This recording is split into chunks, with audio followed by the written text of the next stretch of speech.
할렐루야, 반갑습니다. 하나님 말씀 함께 나누겠습니다. 구약 성경 욥기 6장 13절에서 14절까지 말씀입니다. 성경을 들고 자리에서 일어서 주시기 바랍니다. 13절 14절 한 목소리로 함께 합독하겠습니다. 시작. 나의 도움이 내 속에 없지 아니하냐. 나의 능력이 내게서 쫓겨나지 아니하였느냐.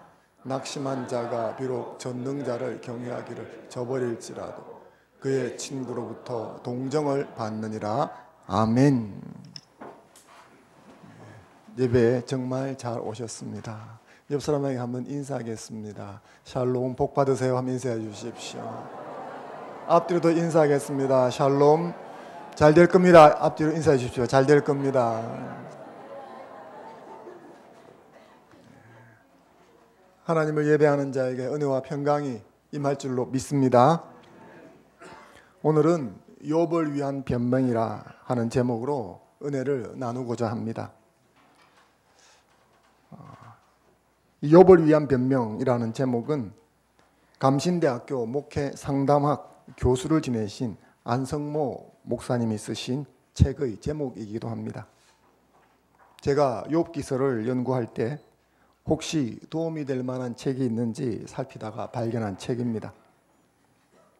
욥기서를 연구하거나 욥기에 있는 내용을 주제로 한 책이 별로 없었기 때문에 반가운 마음에 이 책을 한 권 샀습니다.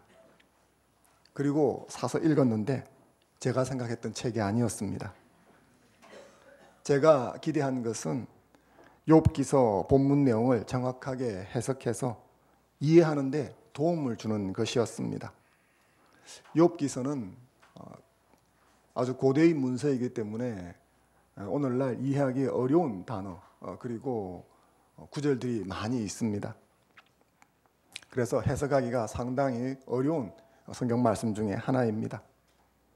그래서 좀 도움을 받을까 싶어서 이 책을 사서 읽었습니다. 그런데 이 책은 저자 안성모 교수님의 6개월간의 암 투병기였습니다. 암에 걸린 사람의 심정이 어떠한지를 당사자의 입장에서 잘 써내려간 책이라고 할 수 있습니다. 상당히 감동적이고 또 은혜가 되었습니다. 하지만 욥기서를 연구한 데는 아무런 도움이 되지를 않았습니다. 그럼에도 불구하고 제가 오늘 말씀의 제목을 이 책의 제목에서 따와서 욥을 위한 변명이라고 잡은 이유가 있습니다. 그것은 오늘 말씀을 통해서 고통받는 욥의 심정을 대변하고자 해서입니다. 오늘은 우리가 욥기서 6장 13절, 14절 말씀 두 구절만 읽었지만 사실은 욥기서 6장 전반을 다룬다. 조금 더 이야기하면 23절까지 말씀을 함께 나눈다. 그렇게 여러분들이 생각하시면 좋겠습니다. 욥기서 6장 내용은 욥의 이야기인데 욥의 이 이야기의 흐름을 이해하려면 그 앞에 5장까지의 이야기를 간략하게 여러분이 아셔야 합니다. 1장부터 2장까지 내용은 욥이 하루 상간에 자녀를 잃고 재산을 몽땅 잃어버리고 심지어 건강까지 잃어버리는 사건을 기록해 놓고 있습니다. 천재지변처럼 날벼락이 욥에게 떨어진 거죠. 그리고 2장 말미에는 욥이 당한 재난 소식을 듣고 원근 각처에서 3명의 친구들이 찾아옵니다. 엘리바스, 빌닷, 소발이라고 하는 3명의 친구가 찾아와서 위로를 해줍니다. 욥에게 닥친 재앙을 보고 너무 기가 막혀서 함께 7일을 거하면서 욥과 함께 시간을 보내어 줍니다. 3장의 내용은 위로차 찾아온 이 친구들에게 욥이 자신의 심정을 조금은 거친 말을 사용해서 표현을 합니다. 욥은 내가 지금까지 하늘을 우러러 한 점 부끄럼 없이 살았는데 하나님 앞에서도 정말 부끄럼 없이 살았는데 왜 내가 이런 고통을 당해야 하는가? 하나님이 너무하시다. 이런 이야기를 하게 되어집니다.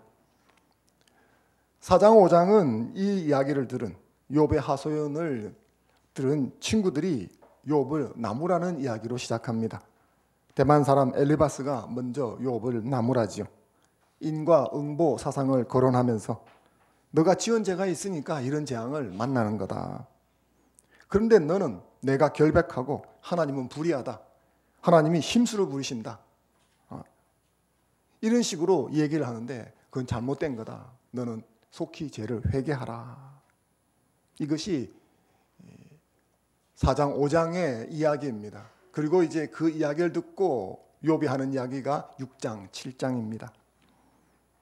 죄로 인해 천벌을 받는 중이니까 즉시 회개하라는 말에 욥이 발끈해서 반론을 제기하는 부분이 바로 오늘 우리가 함께 나눌 말씀이다. 그렇게 여러분이 생각하시면 되겠습니다. 그래서 욥이 뭐라고 말하는지 우리가 한번 따라가 보면 좋겠습니다. 읽지는 않았지만 6장 2절에서 4절까지 말씀을 같이 한번 읽어보겠습니다. 시작.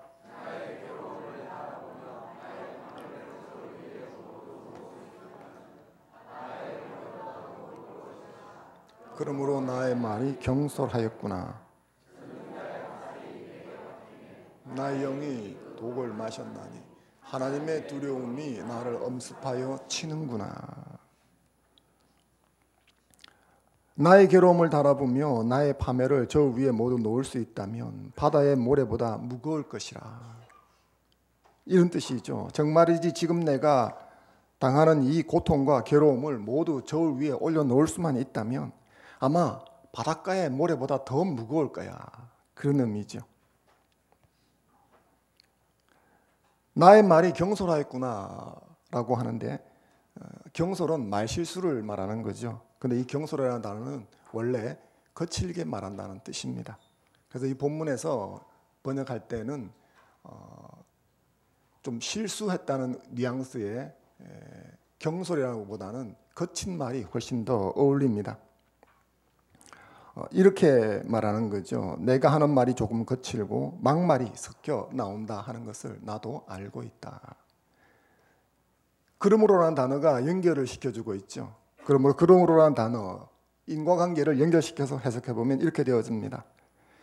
지금 내가 당하는 고통이 너무 크고 감당할 수 없어서 안 그래야지 하면서도 과격한 말이 쏟아져 나온다. 그걸 좀 이해해 주게나. 그러므로 나의 말이 경솔하였구나 라는 것은 이런 의미를 담고 있는 것입니다. 여러분도 고통스럽거나 화가 났을 때 내가 내뱉는 말이 정도로 조금 지나쳤구나 라고 느낄 때가 있지 않습니까? 욥도 그렇다는 거죠. 본문 5절 말씀을 같이 한번 읽어보겠습니다. 시작. 들나귀가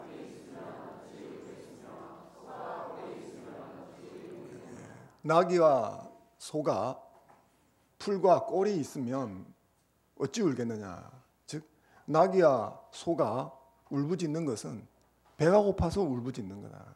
그러니까 배가 고프면 울부짖는 게 당연한 거 아니겠느냐. 너는 왜 울부짖느냐. 이 나귀와 소를 탓하면 안 된다는 거죠. 꼴을 주지 않으니까 그런 게 아니냐. 당연하게 울부짖음이 나온다. 이 말을 이해하는 것은 별로 어렵지 않죠. 근데 욥이 왜 이 말을 하느냐 하면 그런 것이죠. 나귀와 소가 꼴이 없어서 우는 게 울부짖는 게 자연스러운 것처럼 내가 이 고통 때문에 울부짖는 것도 자연스러운 거다. 그 말을 하는 것입니다. 6절 7절 말씀을 같이 한번 읽어보겠습니다. 시작. 싱거운 것이 소금 없이 먹히겠느냐.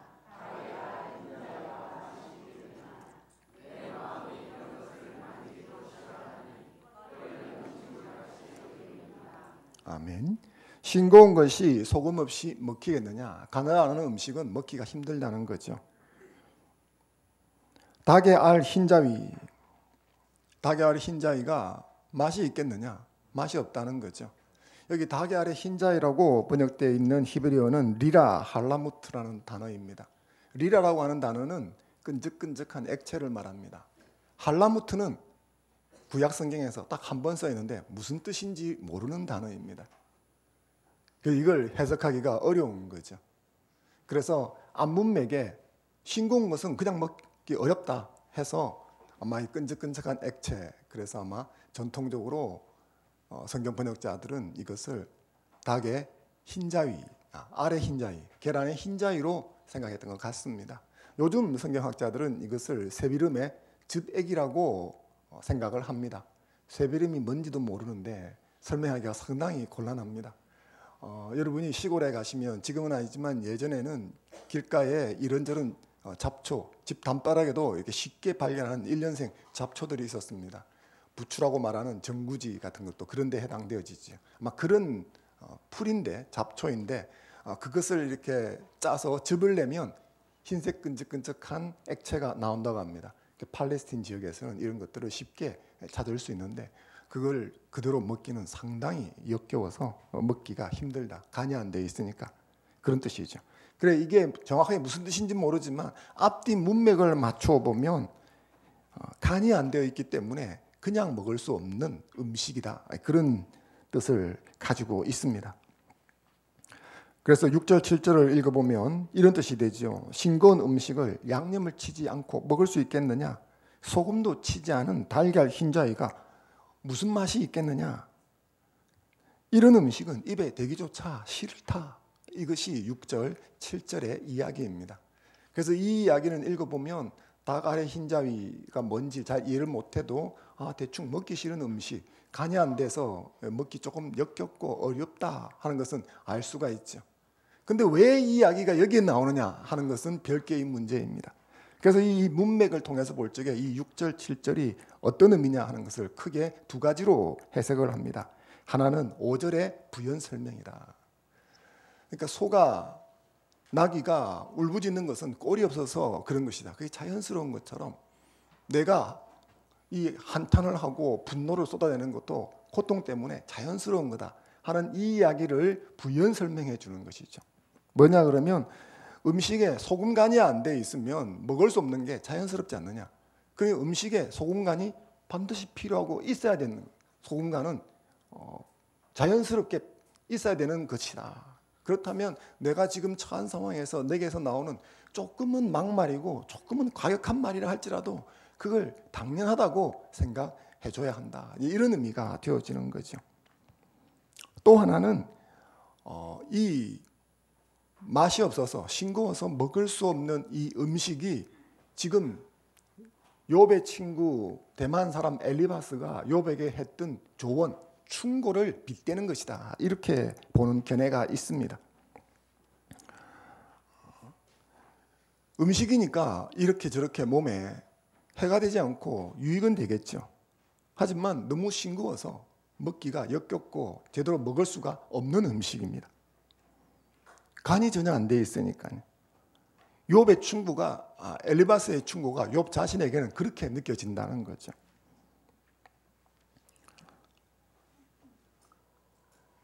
엘리바스의 말이 혹 옳을는지 모르지만 그걸 내가 지금 받아들이기는 너무너무 어렵다라는 거죠. 진실로 자신의 입장은 생각하지 않고 피상적인 충고를 한다. 이렇게 여기는 것입니다. 그래서 엘리바스의 충고는 욥 자신에게 소금 없이 먹는 싱거운 음식처럼 먹기가 꺼려지는 것이다. 이런 해석이 있습니다. 여러분들은 이 두 가지 해석 중에 어느 게 더 문맥에 적절하게 어울린다고 생각이 되십니까? 저는 후자라고 생각을 합니다. 왜냐하면 이 욥이 엘리바스의 충고를 받고 발끈해서 이 이야기를 하고 있는 중이기 때문이죠. 내가 한탄하는 것은 내가 이렇게 분노를 쏟아내는 것은 이유가 있는 거다. 그런데 당신은 그걸 잘 모르고 무조건 당신이 옳다는 이야기를 나한테 충고를 하고 권면을 하는데 그게 나는 받아들이기 어렵다. 지금 그런 이야기를 하고 있는 중입니다. 그리고 이제 이어지는 본문 8절에서 13절은 욥이 막말을 좀 많이 쏟아내고 있는 중입니다. 이렇게 살 바에야 차라리 죽는 게 낫다. 그렇지 않습니다. 이렇게 살 바에야 사는 게 낫습니다. 근데 이렇게 살 바에야 죽는 게 낫다.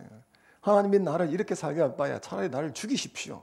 이렇게 하는 말이니까 말하자면 좀 막말이죠. 거친 말입니다. 그런 말을 하고 있습니다. 그런데 이 말을 액면에 들어듣고 욥 당신은 불신앙이고 당신은 회개해야 되고 당신은 제정신이 아니다. 뭐 이렇게 말하는 것은 조금 과격한 것이죠. 전체 흐름을 이해를 하면 좋겠습니다. 그리고 이어지는 문맥이 15절에서 23절입니다. 15절 말씀을 같이 한번 읽어보겠습니다. 15절 시작.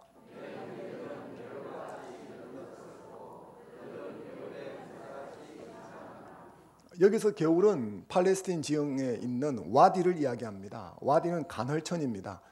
비가 오거나 물이 유입되어지면 갑자기 물이 많이 흘러가는 강이나 시내가 되었다가 그 유입되는 물이 끊어지면 바짝 말라서 도로가 되어지는 천을 간헐천 혹은 와디라고 부릅니다. 사막 지형에서는 이 와디가 교통 도로 역할을 합니다. 그리고 어떤 때는 물이 많이 흘러가니까 오아시스 역할도 하죠. 내 형제들은 겨울과 같이 변덕스럽고 그 겨울에 물살같이 지나간다. 우리가 와디라는 것을 잘 모르기 때문에 이게 변덕스럽다, 물살같이 지나간다 하는 게 무슨 말인지 잘 이해가 안 되죠. 그래서 16절에서 20절에 이 부분을 부연 설명해 놓고 있습니다. 16절에서 20절 같이 한번 읽어보겠습니다. 시작. 얼음이 녹으면 따뜻하면 마르고 더우면 그 자리에서 아주 없어지나니 대상들은 벗어나서 상막한 들에 들어가 멸망하느니라. 대마의 떼들이 그것을 바라보고 스바의 행인들도 그것을 사모하다가 거기 와서는 바라는 것 부끄러워하고 낙심하느니라. 이건 팔레스틴 지형에 있는 와디의 특성을 이야기해 주는 것입니다. 여기 대마의 떼, 스바의 행인들 이런 사람들은 사막을 가로질러 다니는 무역 상인들을 이야기합니다. 캐러반, 낙타 같은 걸 끌고 짐을 싣고 장사를 다니는 사람들이 있죠. 그런 사람들을 이야기합니다. 이런 사람들에게는 사막을 지나갈 적에 오아시스가 정말 중요하죠. 그리고 그 오아시스 역할을 하는 것이 와디인데 이 간헐천은 물이 많이 유입되어지면 범람할 정도지만 물이 유입되는 것이 없으면 말라버립니다. 그래서 이 본문에 보게 되어지면 얼음이 녹으면 물이 검어지며 눈이 그 속에 감추어진다. 이것은 눈이 녹아 겨울에 물이 가득 흘러가게 된다 하는 이야기입니다. 검다라고 하는 것은 이 물이 혼탁하다는 이야기죠. 팔레스틴 지형에서 우기가 되어지거나 혹은 따뜻해지면 그 근처에 있던 높은 산들에 얼었던 눈과 얼음이 녹아서 밑으로 흘러내려오게 됩니다. 그러면 그게 와디로 유입이 되어집니다. 근데 이 눈을 혹은 얼음이 녹아서 내려오는 이 물들은 그냥 내려오는 것이 아니라 주변에 흙, 모래, 먼지, 지푸라기 이런 것들을 같이 쓸고 내려옵니다. 그래서 물이 혼탁해지는 것입니다. 이게 이제 이 겨울의 특성을 보여주는 것이죠. 그래서 따뜻해지면 마르고 더우면 그 자리에서 없어진다. 이게 우리가 잘 이해가 안 되는 거죠. 따뜻해지면 마르고 더우면 없어진다. 무슨 말이냐 그러면 점차 기온이 올라가면 이제 산에서 눈 녹은 물들이 함께 내려오는 것이죠. 그런데 그 눈 녹은 물이 무한정히 있는 게 아닌 거죠. 그래서 더 따뜻해지면 이제 눈이 많이 녹아버렸기 때문에 점차 들어오는 물의 유입량이 작아집니다. 그러다가 건기로 접어들면 완전히 이제 물이 녹아서 내려올 물이 없습니다. 그러니까 유입량이 없어지는 거죠. 그러니 처음에 눈이 녹아서 물이 내려오기 시작할 때는 유입량이 많아져가지고 점차 많아져서 결국은 그 와디가 범람할 정도로 물이 많아지는 때가 있는데 그 시점을 넘어가면서부터 물이 줄어들기 시작했다가 어느 시점이 되면 유입량이 없어지기 때문에 완전히 건기, 뜨거워지면 아예 와디 자체가 말라버리는 것입니다. 사막을 통과하는 상인들에게 있어서 이 겨울에 물이 흐르는 것은 오아시스요 생명줄과 같습니다. 그래서 그 사막을 건너가면서 물이 떨어지거나 힘들었을 때 저기 가면 겨울이 있는데 저기 가면 오아시스가 있는데 물을 구할 수 있으니까 거기까지만 가자. 조금만 더 견디자 하고 왔는데 와서 보니까 뭐예요? 겨울이 말라 있는 거죠. 그랬을 때 느끼는 심정, 고통 이런 것들이 바로 이 겨울의 변덕이라고 표현을 하는 것입니다. 욥은 친구들에게 위로를 원했었는데 오히려 상처만 입었던 자신의 심정을 이 겨울의 변덕으로 표현을 하고 있는 것입니다. 욥은 친구들이 자신을 수용하고 이해해 줄 줄 알았습니다. 그런데 정작 그 친구들에게서 상처와 질책만 받은 것이죠. 그것은 마치 물 흔적만 남기고 사라진 와디와 같다, 그렇게 표현하는 것입니다. 그러면 이제 한번 우리가 이 흐름을 정리를 해보면 이런 것이죠.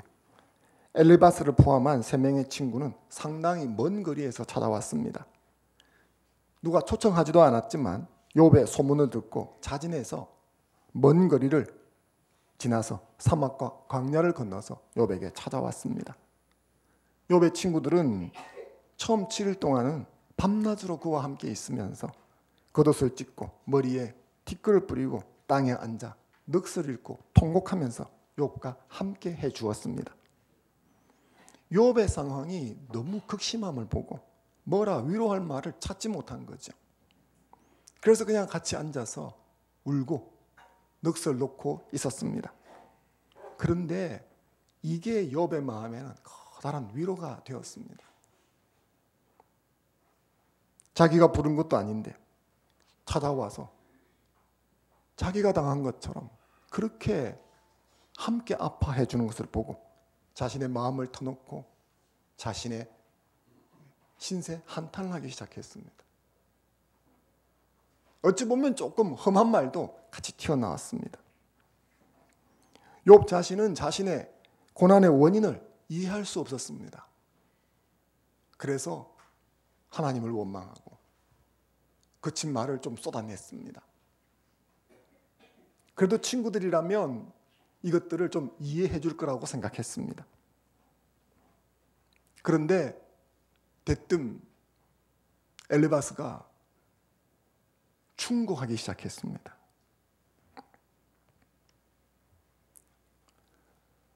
그 친구들은 집을 떠날 때 욥의 잘못을 추궁하려는 마음으로 집을 떠난 것은 아니었죠. 근데 욥의 이야기를 듣다가 보니까 이거 욥이 뭔가 잘못 생각하고 있다 해서 고쳐주고 싶은 마음이 생겼던 것 같습니다. 그래서 그렇게 하면 안 돼 라고 이야기를 했습니다.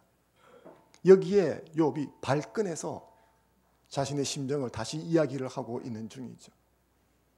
친구들은 욥을 위로하기 원했지만 위로해 주지 못했습니다.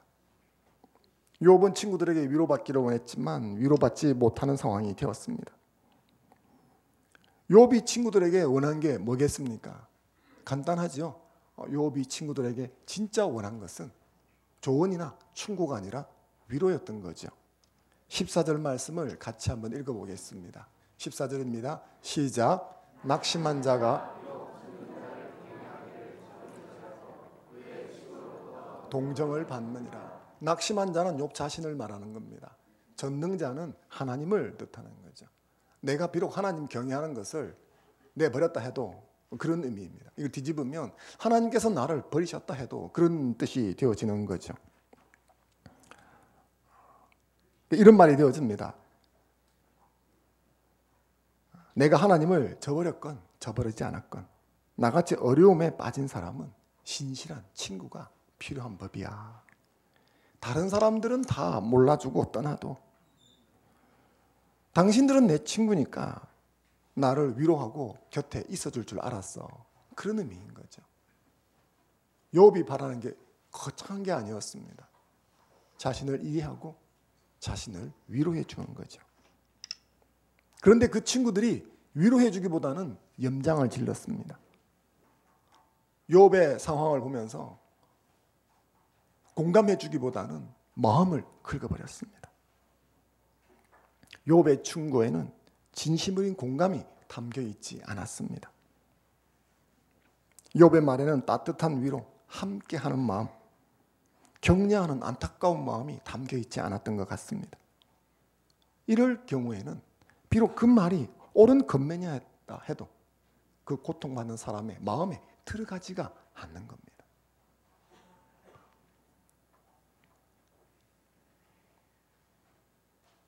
그래서 욥이 충고하는 것이 친구의 권면하는 말이 섭섭했던 거죠. 욥이 조금 막무가내 막말을 쏟아낸 것은 자신의 처지를 친구들에게 알려서 그 고통을 이해받고 싶어서였던 것입니다. 이 욥의 친구들은 다 욥보다 나이가 많다고 욥기에 소개가 되어 있습니다. 심지어 어떤 친구는 자기 아버지 연배가 되는 사람도 있다고 되어 있습니다. 그러니까 형님 같은 분들이죠. 위로하기 위해서 먼 길을 마다하지 않고 찾아와 주었습니다. 자신의 몰골을 보고 너무 마음 아파하면서 함께 7일 동안이나 울어주는 사람들입니다. 그래서 극단적으로 투정을 부려도 다 이해해 줄 것으로 생각했던 것입니다. 그래서 이야기를 했는데 오히려 충고를 하고 질책을 하는 이야기를 듣게 된 것이죠. 그래서 욥이 더 상처를 받고 배신감을 느꼈던 것으로 보여집니다. 그래서 욥이 소리치지요. 22절, 23절 말씀을 같이 한번 읽어보겠습니다. 시작. 내가 언제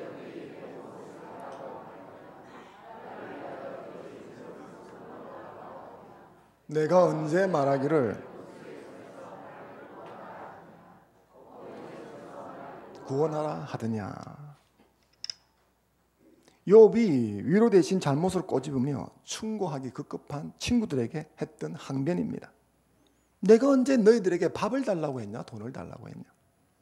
아니면 와서 위로해달라고 내가 요청을 했냐? 내 병을 고쳐달라고 했냐? 이 어려움에서 나를 건져달라고 한 적이 있냐? 나 그런 적이 한 번도 없다. 결코 무엇을 달라고 한 적도 없는데 먼 길로 와가지고는 왜 남의 아픈 마음을 회피하느냐? 그렇게 항변하는 것이 23절, 22절 말씀입니다. 이게 욥의 심정인 것이죠.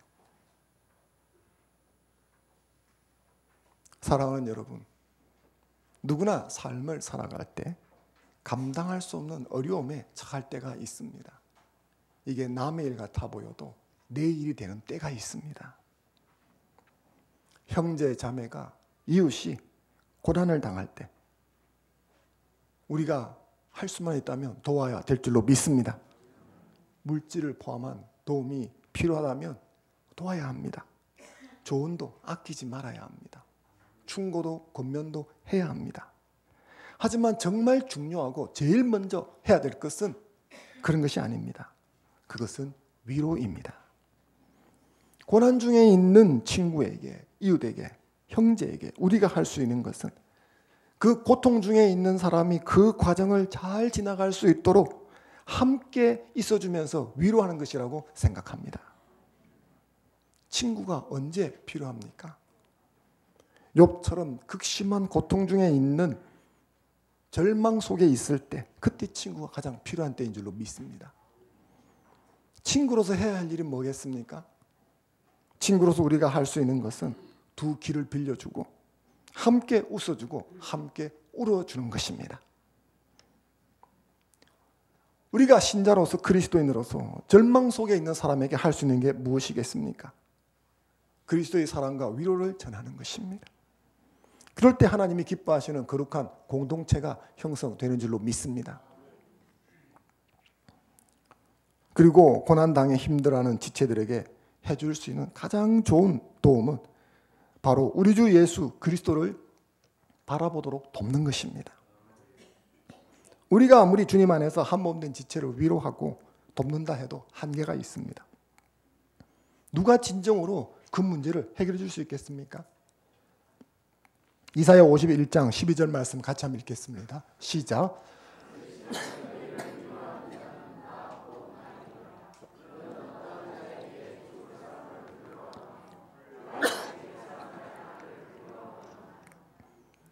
주님께서 이사야 선지자를 통해서 말씀을 하시죠.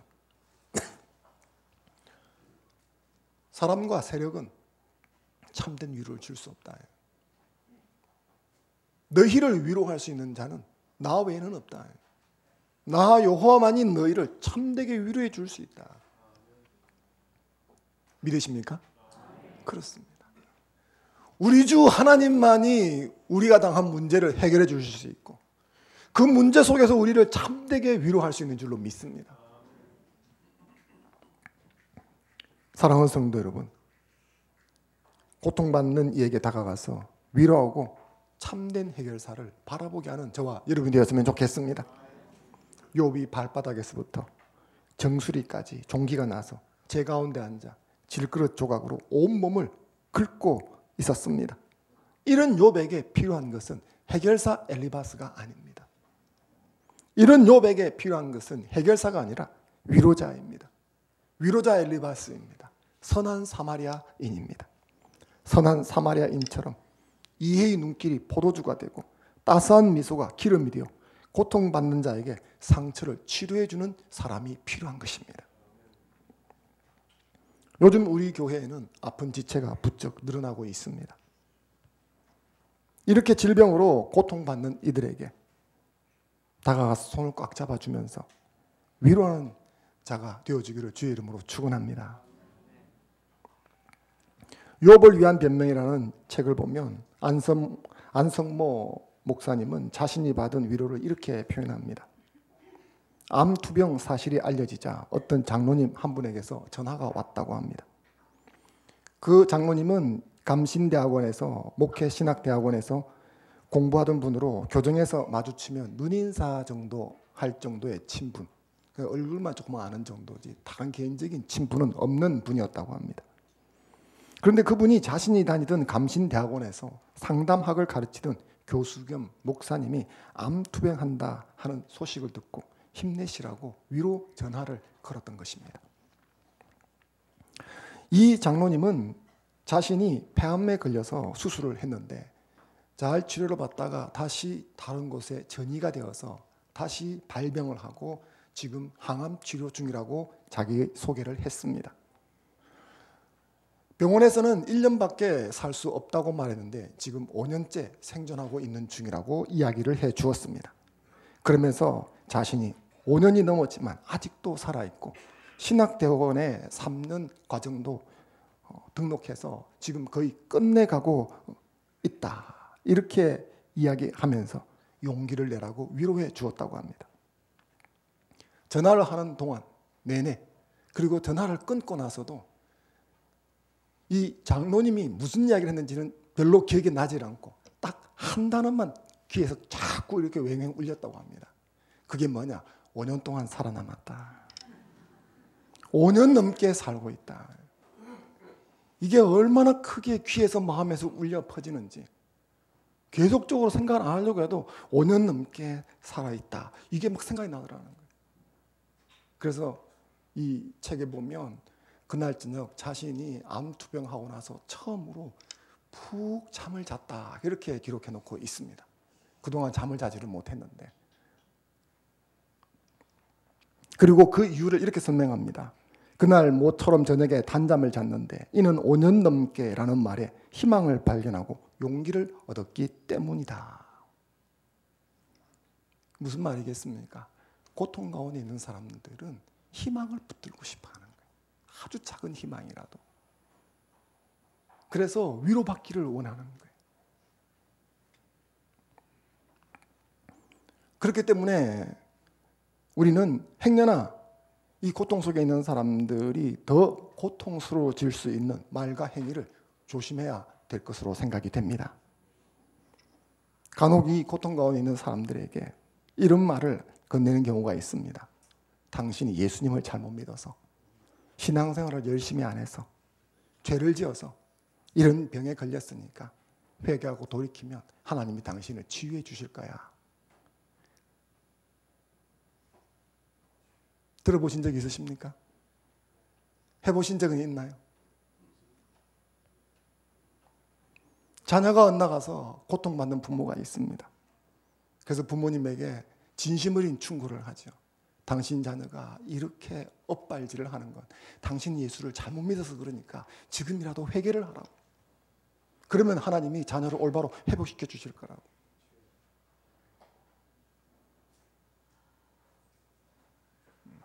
저는 이런 충고가 완전히 잘못되었다고 생각하지는 않습니다. 하지만 이것이 고통받는 사람이 들을 때는 어떻게 들릴까? 우리가 생각해 보아야 하는 거죠.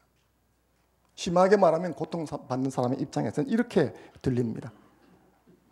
너는 지금 죄 때문에 천벌을 받고 있는 거야.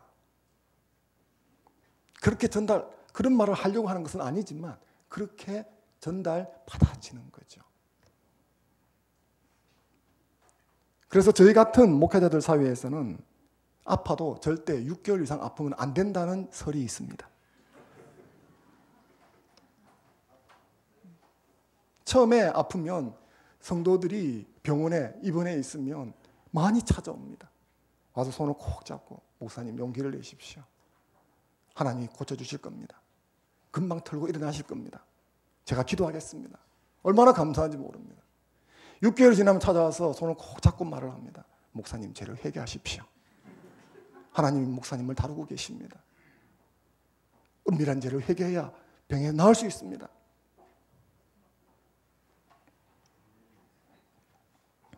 목회자가 질병에 걸리면 믿음이 없어 그런 것이라고 여겨지는 풍토가 있습니다. 은밀한 죄 때문에 하나님께 벌을 받는 것이기 때문에 반드시 회개해야 된다는 눈총이 따갑게 뿌려집니다. 목회자가 아니더라도 신자 사이에서도 이런 일들은 존재를 합니다.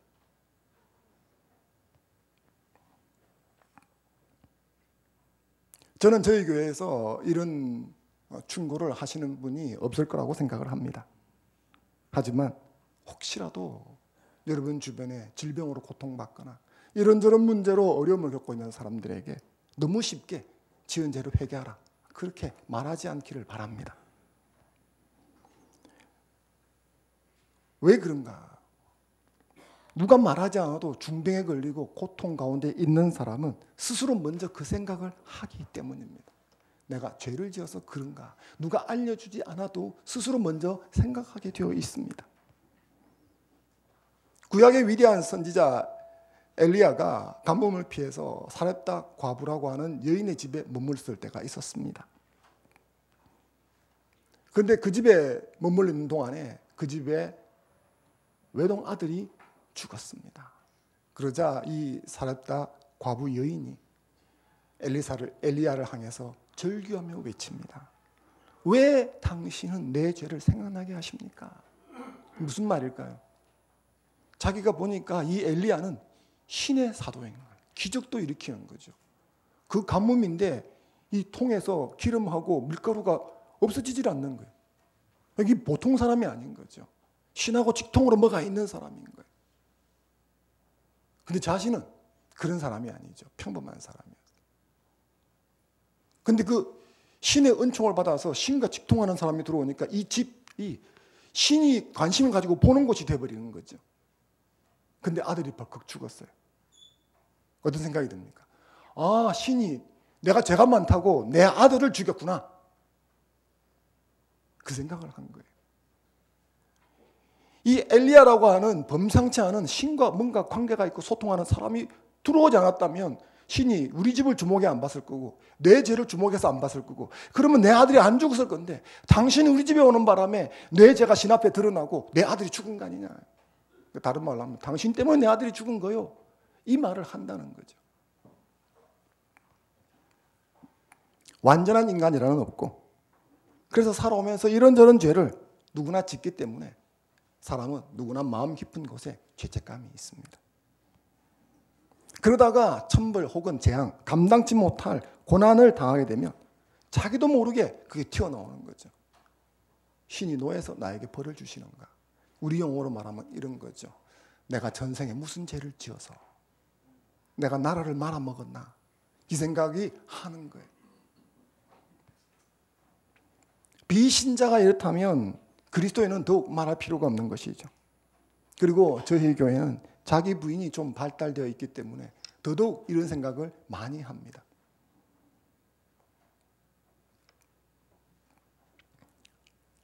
그런데 생각해 보십시오. 본인 스스로가 그것을 알고 있다면 말하지 않지만 느끼고 있는데 옆에서 구태여 그것을 또 말해줄 필요는 없는 거예요. 욥을 보십시오. 욥이 막말을 쏟아내니까 대만 사람 엘리바스가 지적을 하는 거예요. 네가 아무리 고통 속에 있지만 그렇게 말하면 안 된다. 근데 욥이 그 막말을 하면서 자신이 험하고 거친 말을 한다는 사실을 인지하고 있어요. 단지 표현하지 않을 뿐이지. 우리도 그렇잖아요. 고통 속에 있거나 너무나 억울하거나 분노해서 어떤 말을 하고 원망을 쏟아낼 적에 이게 너무 과하고 이건 너무 심하고 정도를 넘었구나 내가 느낄 때가 있어요. 그런데도 그게 안 되어지고 막 계속 쏟아질 때가 있지 않습니까? 근데 거기다 대고 그게 옳으니 틀리니 그럴 필요는 없다는 거죠. 거기다 대고 너 자신을 돌아보라 이런 말이 꼭 필요할까? 그렇지 않습니다.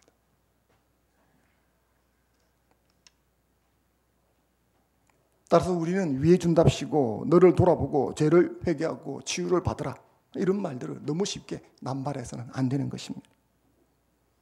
말씀드렸던 것처럼 혹시 내가 하나님 앞에서 범죄한 일이 있어서 이런 일이 내게 일어나는가 하고 스스로를 돌아보아야 합니다. 하지만 그것을 내 입을 통해서 해야 한다고 생각을 여러분은 많이 내려놓으시면 좋겠습니다. 하나님이 내 입을 통해서 전해주고 싶은 말은 위로라고 생각합니다. 그리고 그가 주님을 바라볼 수 있도록 도와주는 것입니다. 주님의 이름으로 위로하고 용기를 주는 여러분이 되셨으면 좋겠습니다. 주님의 이름으로 위로하고 용기를 주면서 그가 사람이 아니라 자기의 문제를 진정으로 해결해 줄 수 있고 위로할 수 있는 하나님을 바라보도록 도와야 하는 것입니다. 어떻게 하면 그렇게 할 수 있을까요? 출애굽기 15장 26절 말씀을 같이 한번 읽겠습니다. 시작. 이르시되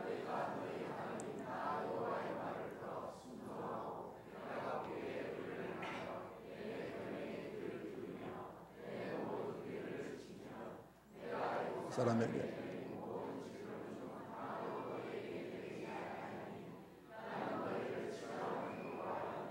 아멘. 예를 들면 이런 말씀을 함께 나누는 것이죠. 형제님 고통스러우실 텐데 이 말씀을 마음에 새기십시오.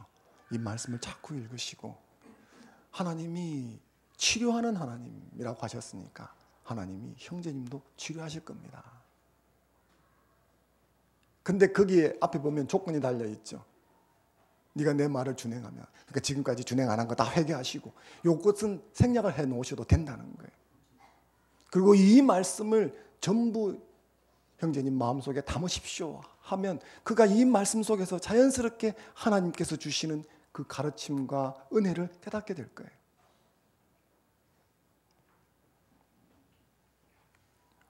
왜냐하면 하나님은 우리의 병든 육신과 더불어서 우리의 병든 영혼까지 고쳐줄 수 있는 분이시기 때문입니다. 하나님은 위로자요 해결자이십니다. 우리는 위로하려고 하지만 사실 진정한 해결사가 될 수는 없습니다. 근원적인 한계를 가지고 있기 때문이죠. 하지만 전능하신 하나님은 한계가 없습니다. 우리를 치료하시고 우리의 문제를 해결해 줄 수 있는 줄로 믿습니다. 그러므로 내가 해결사가 되려고 하지 마시고 참된 해결사이신 주님을 소개하고 주님을 바라볼 수 있도록 돕는 여러분이 되셨으면 좋겠습니다. 그렇게 할 적에 하나님께서 일하시는 것을 보게 되는 은혜를 함께 경험하게 될 것입니다. 여러분 웹툰이라는 용어를 아십니까? 웹툰이라는 용어를 아시면 신세대입니다. 웹툰이란 인터넷상에 있는 만화를 웹툰이라고 합니다. 그럼 여러분이 정말 신세대인지 한번 여쭤보겠습니다. 인스타툰이라는 걸 아십니까? 여러분은 신세대인 것 같습니다. 저도 처음 알았습니다. 인스타툰이라는 게 있다는 걸. 그 인스타툰은 뭐냐 하면 인스타그램에 올리는 웹툰, 만화를 인스타툰이라고 한다고 합니다. 그 인스타툰이 뭐냐 설명하려고 하니까 제가 잘 모르는 것이고 상당히 난감해서 그냥 사진을 한 장 캡처해 와봤습니다. 한번 보겠습니다. 이런 게 인스타툰입니다. 이제 어떤 사람이 자신의 인스타그램이라는 프로그램에다가 이런 그림을 그려서 올리는 것이죠. 지금 여러분들이 보시고 있는 이 인스타2는 팔로우 10만 명을 넘기며 요즘 화제를 모으고 있는 사기병이라고 하는 제목의 인스타2입니다. 10만 명의 팔로우가 참여를 하면 어마어마한 것이죠. 그래서 이것이 책으로 나왔습니다. 다음 사진 하나 보겠습니다. 사기병 이렇게 되어져 있습니다. 이 책 제목은 사기병 되어 있는데 이 저자 윤지혜 웹툰 작가는 위암 사기를 앓고 있습니다. 그래서 저 책 제목이 이렇게 되어 있습니다. 위암 사기가 사기라면. 그 앞에 사기는 1기, 2기, 3기 할 때 사기를 말하는 거죠. 위암 사기가 사기라면 뒤에 사기는 사기꾼 할 때 사기를 말하는 것입니다. 그러니까 위암 사기가 아니라면 그런 뜻을 담고 있는 거죠. 이 책의 카피를 보면 이런 글이 있습니다. 인생은 마음대로 안 됐지만 투병은 내 마음대로. 암도 어쩌지 못한 악착 발랄한 투병기라고 되어져 있습니다. 그리고 학원들도 들어가면 웃음으로 울음을 지우며 악착 발랄 투병기를 그렸어요 라고 되어져 있습니다. 이게 인터뷰를 하고 많이 화제가 되고 있습니다. 이 위암 사기 투병 중인 웹툰 작가 윤지혜 씨에게 인터뷰를 하면서 물었습니다. 당신이 인스타그램에 웹툰을 글을 올리면서 폭발적인 조회수와 함께 많은 사람의 관심을 끌었는데, 그러니까 이제 이 웹툰을 올리거나 그 인스타그램에 웹툰을 올리고 자기가 글을 남기면 사람들이 댓글을 막 이렇게 달아주는 거예요. 그래서 처음에는 자신의 투병 사실을 이렇게 알리는 식으로 자기가 어떻게 극복하고 있다는 걸 보여주려고 했는데 나중에는 그것을 통해서 큰 위로를 얻었다고 하더라고요. 그래서 인터뷰하시는 기자가 물었습니다. 그 수많은 댓글 중에서 당신의 기억에 남는 댓글이 있습니까? 가장 기억에 남는 댓글이 무엇입니까? 라고 물었더니 두 가지를 꼽았습니다. 하나는 이것이었습니다. 자기가 웹툰을 올리고 이런 글을 올렸다고 합니다. 위암 사기 환자의 5년 이상 생존율이 7%라고 하는군요. 이렇게 자기가 글을 올렸는데 거기에 이런 답글이 달렸다고 합니다. 의학적으로 살 확률이 7%라 할지라도 내가 살아있으면 생존율이 100%입니다. 살아내는 것이 중요합니다. 자기가 이 댓글을 읽고 정말 마음의 위로를 많이 받았다는 거예요. 그리고 또 하나는 친구로부터 받았던 위로였다고 합니다. 웹툰을 올렸는데 거기에 자기가 이제 언제 발병이 됐고 어떤 과정을 거치는지 만화로 다 되어 있으니까 그걸 친구가 들어와서 봤나 봐요. 그리고 거기다가 댓글 이렇게 달아놓았습니다. 너가 얼마나 아픈지 내가 몰라서 미안하다. 그게 이제 마음에 와서 닿았다는 거예요. 수없이 많은 댓글이 있는데 왜 그게 마음에 와서 담겼겠습니까? 자신의 고통을 이해하고 공감해주고 위로해주기 때문이었습니다. 그것은 고통 중에 있는 사람이 그런 위로를 정말 갈구한다는 거죠. 욥을 위한 변명에서 안성무 교수님도 같은 이야기를 했습니다. 항암 치료를 받고 있는 자신에게 자연 치유를 받으세요라고 하는 권고를 하는 사람이 주변에 많았는데 그럴 때 몹시 힘이 들었다고 합니다. 그런 치유를 권고하시는 분들은 그분 곁에 항암 치료를 받으면서 몹시 고통받는 사람들을 본 경험이 있고 또 자연 치유를 통해서 그 고통을 줄이는 경우를 보았기 때문에 조심스럽게 신중하게 권면을 하는 것이죠. 치유 방법을 바꿔보시는 게 어떻습니까?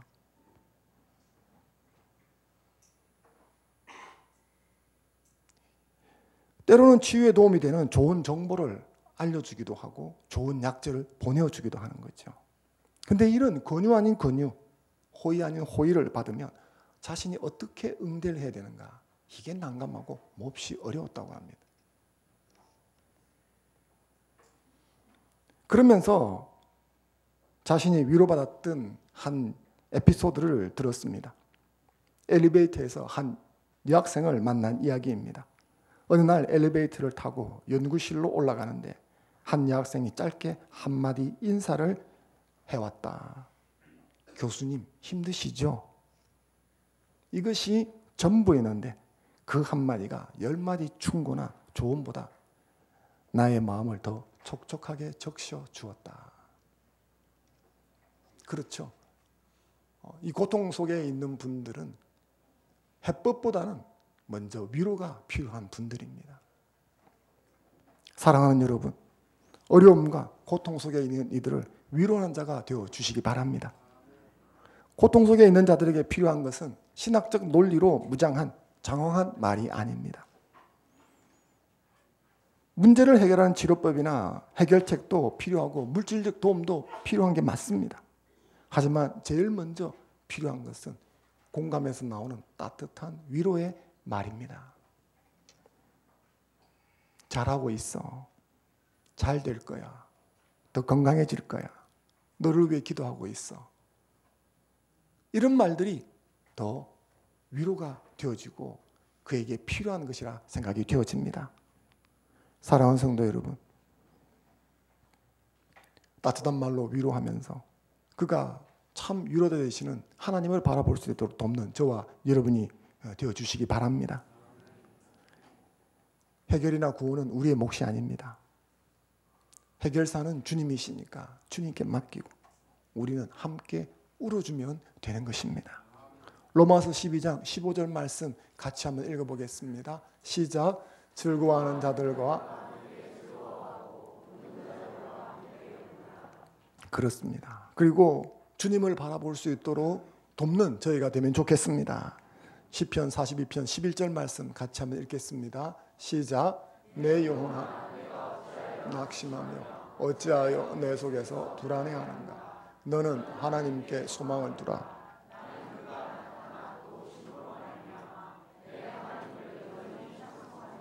아멘. 하나님께 소망을 둘 수 있도록 지속적으로 권고하고 그가 하나님을 잊어버리지 않도록 지속적으로 일깨워주는 일을 할 때 하나님께서 고통 중에 있는 형제의 삶을 만지시고 어려움 속에 있는 사람의 심령을 일으켜 세워주실 줄로 믿습니다. 참된 위로자로 이웃에게 다가가는 저와 여러분 되기를 주의 이름으로 축원합니다. 잠시 주신 말씀 붙들고 함께 기도하는 시간 갖겠습니다.